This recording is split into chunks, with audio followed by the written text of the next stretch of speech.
The trailer for Thor's much-awaited fourth installment first dropped last April, but let's not confuse it with the official trailer, which was released last May 24th. And boy, does it have more details than the previous one. Have you noticed them too? If not, fret not, since for today's episode, we'll be looking at Thor Love and Thunder Easter eggs and things you missed in the new trailer. So keep on watching if you don't want to miss out. For starters, let's look at Korg telling a story by the campfire. Taika Waititi's character Korg begins the trailer, where he is seen telling a campfire story about the titular figure in the official Thor Love and Thunder teaser. This takes place on the same planet where the God of Thunder has retired, as evidenced by the familiar tree in the backdrop. While this scene occurs near the beginning of the trailer, the context suggests that it occurs near the end. Korg could be updating his audience on the 500 times Thor has saved the world in the past, or he could be reminiscing about his dormant Asgardian pal. Alternatively, this may be a posthumous memorial to the original Avenger, given that this is Hemsworth's fourth solo Thor film and his ninth appearance in the Marvel Cinematic Universe overall. Love and Thunder could very well be his last. This story of the space Viking could serve as a memorial if the strong one follows in the footsteps of his father and vanishes into the stars. Then the next scene cuts off to display the new and much improved Asgard. After Surtur destroyed their homeworld during Ragnarok and Thanos massacred half of their population, the remaining Asgardians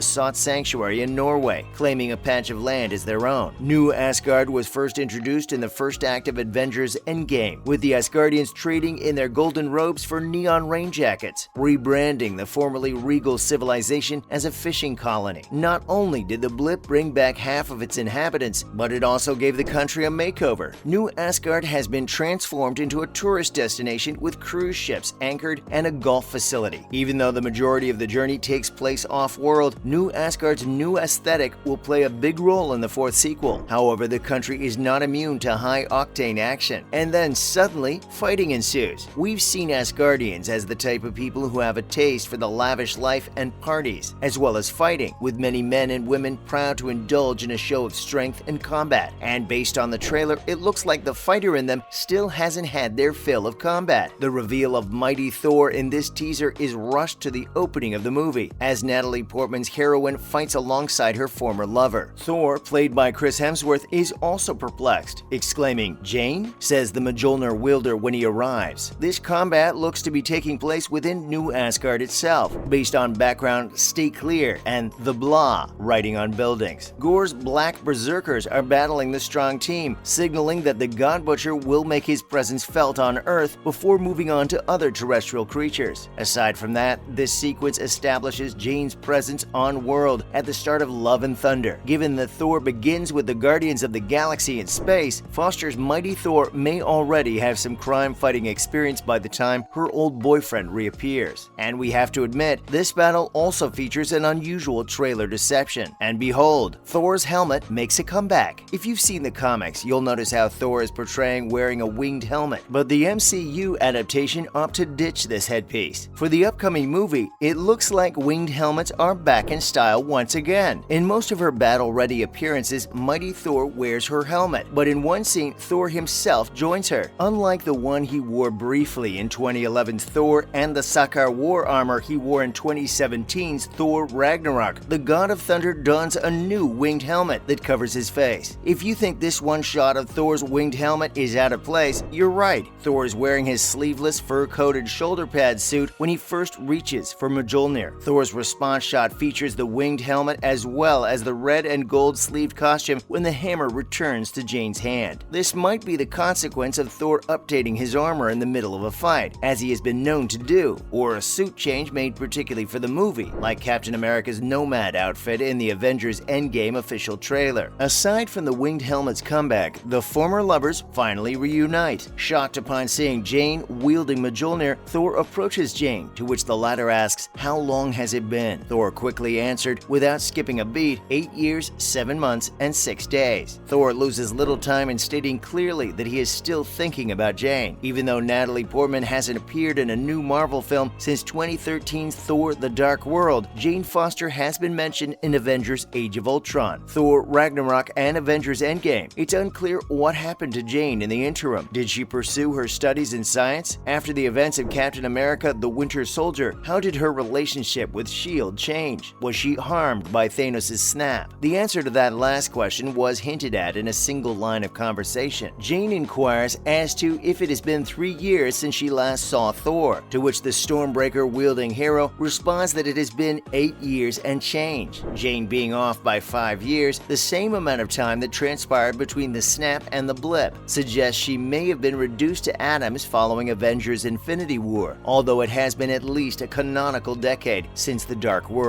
At last, we finally witnessed Christian Bale's debut as Gorr. One of the A-lister names attached to the upcoming Thor movie is Christian Bale, yet it was only until recently when we got to see his debut as Gorr the God Butcher. Christian Bale trades his batarangs and cowl for the Venom-related crossword and white robe in his first comic book movie role since 2012's The Dark Knight Rises. Gorr the God Butcher is an angry adversary bent on slaying gods throughout the universe. Several money shots of the pale white villain appear in this teaser, including frames of his face before assuming his "all gods must die" mission statement. This suggests that Love and Thunder will also function as a Gorr origin story, which will be tragic if it remains true to the comics. With this recent revelation, fans couldn't help but repeat the words from the Batman, The Dark Knight movie: "You either die a hero or you live long enough to see yourself become the villain," a phrase that was uttered by Harvey Dent during the final scene in the movie. Have you also taken a good look at Thor's hammer? It looks like Mjolnir's sporting a brand new look. Thor's original weapon has reappeared, this time in Jane Foster's hands. This is the same Mjolnir that was destroyed by Hela in Thor Ragnarok, as evidenced by the cracked hammerhead shown in the first teaser. Mjolnir, on the other hand, has not been reassembled permanently. Jane throws the hammer at an array of Olympians during an action sequence on Olympus. Mjolnir re-shatters, each fragment destroying a single assailant before coming back together in Jane's hands. And it looks like we'll be seeing a mix of Greek and Norse mythology soon. Tessa Thompson's Valkyrie can be seen carrying Zeus's legendary lightning bolt during a one-on-one battle with Gorr. Given how protective the Greek god of thunder is about his belongings, it's doubtful that Valkyrie received this legendary sword. Bringing Zeus and the Olympians into the fold never boded well for their futures, especially when the enemy is a god butcher. The Greek gods will not fare well if Gorr discovers Olympus. And speaking of Olympus, our heroes just entered this fabled house of the Greek gods before trouble once again ensued. Despite being greeted with wide arms into Olympus, things rapidly turn against Thor. In a blue robe, the Asgardians battle Olympians before being shackled by Zeus's lightning shackles. Jane and Valkyrie, like Loki on Sakaar in Thor Ragnarok, watch from the audience, pleased by their friend's misery. Jane will eventually come to her ex's defense, as evidenced by the Mjolnir improvements, but why she waits until things get bad is a mystery. Thor's expedition to Olympus is likely to serve as a warning to their fellow gods about the impending fight. This might anger Zeus, who would then humiliate his Norse counterpart, explaining Thor's birthday suit appearance at the end of the trailer. Last but not least, we saw a glimpse of the Living Tribunal, following Easter egg-sized cameos in Loki and What If. The three-headed unknown deity makes its fourth blink-and-miss-it appearance in the last calendar year, which also included the recently released Doctor Strange in the Multiverse of Madness. One of the many notable statues in this room is the Living Tribunal. Uatu, the Watcher, and Mistress Death are also depicted around Jane Foster. What if? Fans will recognize Uatu as the all-powerful observer of the multiverse, while the Mistress Death was the cause for the print version of Avengers Infinity Gauntlet. As comic readers know, Thanos desires the Infinity Stones as a way to court Death, his love interest, on the page. And with that, we're wrapping up today's video about the Easter eggs and things you missed in the new Thor Love and Thunder trailer. Before you go, don't forget to leave a like and subscribe to our channel with the notification bell on for more videos like these. Thanks for watching. See you in the next one.